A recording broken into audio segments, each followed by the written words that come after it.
सर्वप्रथम मी क्लिअर करू शकतो की माझा कुठलाही बहिष्कार नाही. माझा ह्या गांधीच्या विचारधारेवर सविनय असहकार आहे.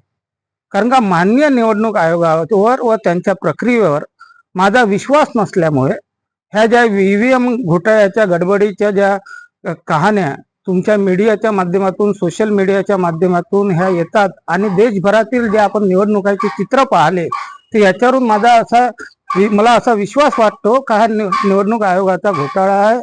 म्हणून जोपर्यंत बॅलेट पेपरवर माझं मत हे कुठे जाते हे मलाच विश्वास नाही, म्हणून माझं हे असहकार आहे.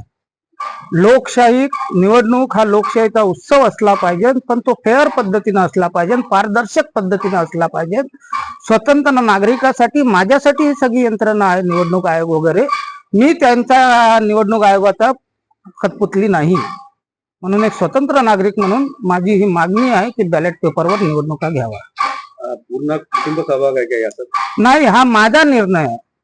कारण का लोकशाहीत घटनेने दिलेला हा माझा मूलभूत अधिकार आहे. मी माझ्या पत्नीच्या माझ्या आईच्या मताची जबाबदारी घेत नाही, तो त्यांचा स्वतंत्र अधिकार आहे. मी ह्या प्रक्रियेत मतदान करणार नाही, मी माझा मताधिकार बजावणार नाही.